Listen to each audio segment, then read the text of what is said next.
का प्रयोग। इसके पहले क्या तुम लोग सीखे थे? टू का और विथ का। टू का और विथ का।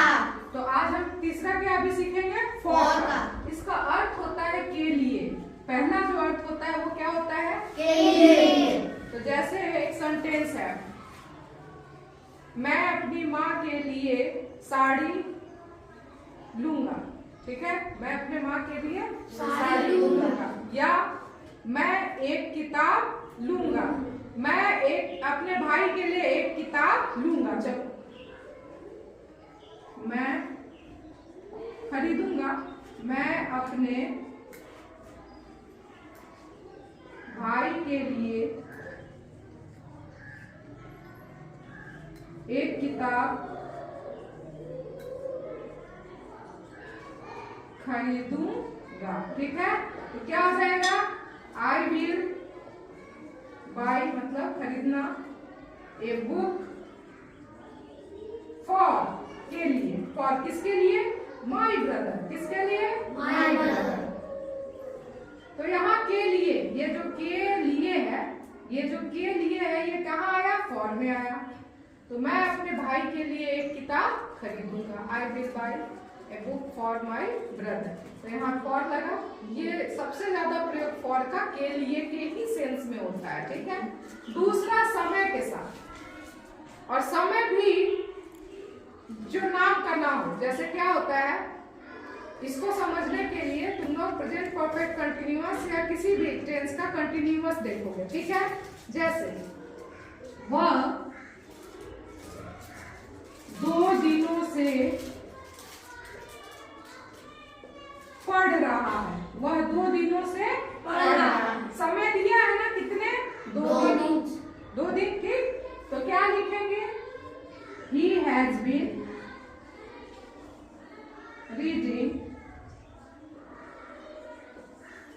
for 2 days. For 2 days। यहाँ फॉर लगा, किस सेंस में लगा? दिनों के। कितने दिन हैं? 2। लेकिन अगर कहेगा कि वह सोमवार से पढ़ रहा है, ठीक है, वो 4 तारीख से पढ़ रहा है, वो जुलाई से पढ़ रहा है, मतलब समय का अगर नाम दिया हो तो क्या लगता है? सिंस लगता है। फॉर नहीं लगता है, वहां क्या लगता है?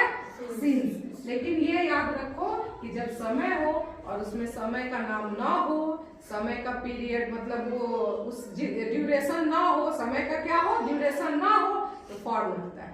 ठीक है। अगला है रुपये में। अब रुपये में कैसे है? रुपये में कैसे है? क्या होता है कि जब हम किसी भी देश की मुद्रा के बारे में बात करते हैं कि मैं ये सामान 100 रुपये में खरीदूंगा या मैं इसके 100 रुपये दूंगा। क्या करूंगा?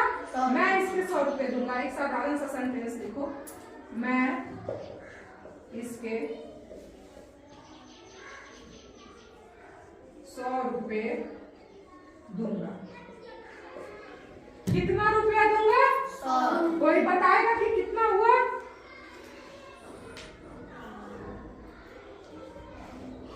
देखो, I will buy it for 100 rupees. I will buy it for 100 rupees. अब समझो, मैं इसके 100 रुपये दूंगा। I will buy it for 100 rupees, मतलब मैं इसे 100 रुपये में ही दूंगा।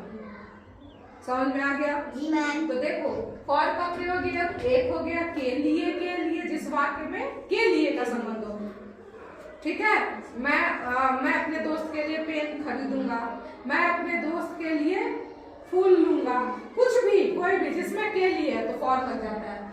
समय का है, मान लो क्या करें कि वो 4 महीने से आ रहा है, समय है, लेकिन इसमें समय का ड्यूरेशन है नहीं। किस 4 महीने से, किस तरीके से, तो वहां तुम क्या लगा देते? फॉर। और किसी भी देश की करेंसी या रुपए के सेंस में वहां फॉर लगता है। जैसे मैं इसके 10 रुपये दूंगा। आई विल, मान लो मैं इसे 10 रुपये में खरीदूंगा, तो I will buy it for 10 rupees. $10 में खरीदूंगा, I will buy it for $10। समझ में आ गया?